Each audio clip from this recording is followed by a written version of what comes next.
5 अगस्त 2019 को जम्मू कश्मीर के हवाले से भारतीय जनता पार्टी की सरकार ने जो फैसला लिया वो हमेशा याद रखा जाएगा। 5 अगस्त 2019 जम्मू कश्मीर से स्पेशल स्टेटस छीन लिया जाता है, 370-35 से चला जाता है, जम्मू कश्मीर रियासत से यूनियन टेरिटरी में तब्दील हो जाती है, यूनियन टेरिटरी भी 2 हिस्सों में तकसीम हो जाती है।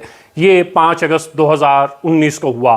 तब से लेके अब तक 5 अगस्त 2019 पर बहुत बातें होती रही हैं। एक तरफ भारतीय जनता पार्टी ये कहती रही है कुछ भी हो जाए 370-35 से वापस नहीं आएगा, और दूसरी तरफ नेशनल कॉन्फ्रेंस और पीडीपी 5 अगस्त 2019 को लिए गए फैसले के खिलाफ तब से लेके अब तक बातें करती रही है। और फिर इलेक्शन होते हैं, जम्मू कश्मीर का बड़ा mandate national conference India alliance को मिलता है। मतलब साफ कि 5 अगस्त 2019 को लिए गए फैसले के खिलाफ जम्मू कश्मीर के लोग वोट करते हैं। लेकिन यहाँ ये भी ध्यान में रखना चाहिए कि 29 सीटों पर भारतीय जनता पार्टी ने जीत दर्ज की है।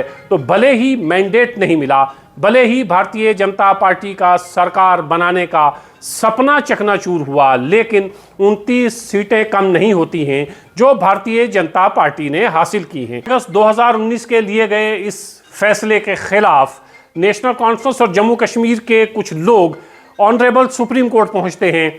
सुप्रीम कोर्ट भी सरकार के लिए गए फैसले पर मोहर लगा देती है। तब से लेके अब तक नेशनल कॉन्फ्रेंस और पीडीपी 370 और 35 से कश्मीर के स्पेशल स्टेटस के हवाले से बातें करती रहे हैं। असेंबली इलेक्शन होते हैं, यही नारा बुलंद किया जाता है 70 की वापसी हमारा पहला कदम होगा। नेशनल कॉन्फ्रेंस इसे मंशूर में शामिल करती है, नेशनल कॉन्फ्रेंस की सरकार आती है। लेकिन यहां हमें यह ध्यान में रखना चाहिए कि जम्मू और कश्मीर अब रियासत नहीं है, यूनियन टेरिटरी है। रियासत के जो इख्तियारात होते हैं और रियासत के चीफ मिनिस्टर के जो इख्तियारात होते हैं, यूनियन टेरिटरी के चीफ मिनिस्टर के इख्तियारात उसके मुकाबले में बहुत कम होते हैं। रियासत में नंबर 1 की कुर्सी पर चीफ मिनिस्टर बैठते हैं, यूनियन टेरिटरी में नंबर 1 की कुर्सी पर लेफ्टिनेंट गवर्नर बैठते हैं। ये बातें जहन में रखी जानी चाहिए, क्योंकि नेशनल कॉन्फ्रेंस के ऊपर ये दबाव बना रहा कि 370 पर नेशनल कॉन्फ्रेंस क्या कहती है। आगा रुहुल्लाह ने पार्लियामेंट में जबरदस्त तरीके से अपनी बात रखी और 370 के हवाले से बात की।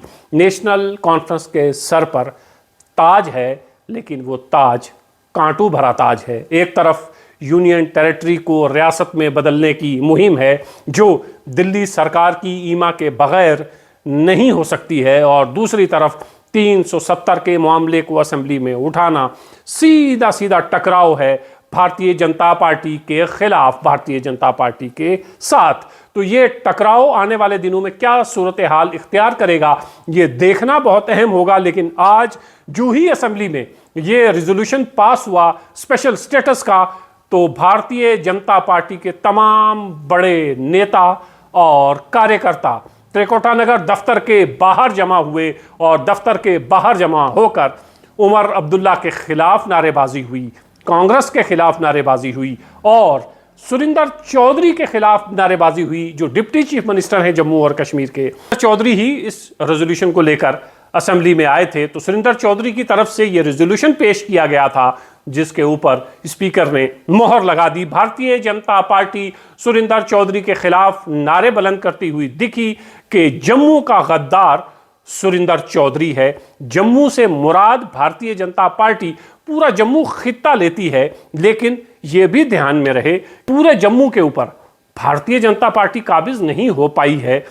और पूरे जम्मू से नेशनल कॉन्फ्रेंस ने भी अच्छी खासी सीटें ली हैं। ये अलग बात कि ज्यादा मैंडेट कश्मीर से मिला है नेशनल कॉन्फ्रेंस को। भारतीय जनता पार्टी का ये कहना कुछ भी हो जाए स्पेशल स्टेटस में 370 वापस नहीं आ सकता है, और अगर 370 की बात कोई करता है तो वो दहशतगर्दी को फरोग देने की बात करता है। इससे जम्मू और कश्मीर में दहशतगर्दी फैलेगी। तो तीसरे दिन, आज असेंबली के तीसरे दिन रेजोल्यूशन पास हुआ, नेशनल कॉन्फ्रेंस ने अपना वादा पूरा किया, और दूसरी तरफ भारतीय जनता पार्टी जिसने 5 अगस्त 2019 को जम्मू कश्मीर से स्पेशल स्टेटस वापस ले लिया था, 370-35 से खत्म कर दिया था, सबको यूनियन टेरिटरी में तब्दील किया था, तो भारतीय जनता पार्टी सरापा एहतजाज है। असेंबली के अंदर भी भारतीय जनता पार्टी ने नारेबाजी की और त्रिकोटा नगर भारतीय जनता पार्टी के हेड ऑफिस के बाहर भी नारे लगाए गए नेशनल कॉन्फ्रेंस के खिलाफ, कांग्रेस के खिलाफ, उमर अब्दुल्ला के खिलाफ और ख़ास तौर से जम्मू और कश्मीर के deputy chief minister Surinder Chaudhary को जम्मू और कश्मीर का गद्दार बताया गया। तो ये भारतीय जनता पार्टी है और भारतीय जनता पार्टी जो कर रही है उसने वही करना था, लेकिन नेशनल कॉन्फ्रेंस ने अपना सबसे बड़ा वादा आज पूरा किया।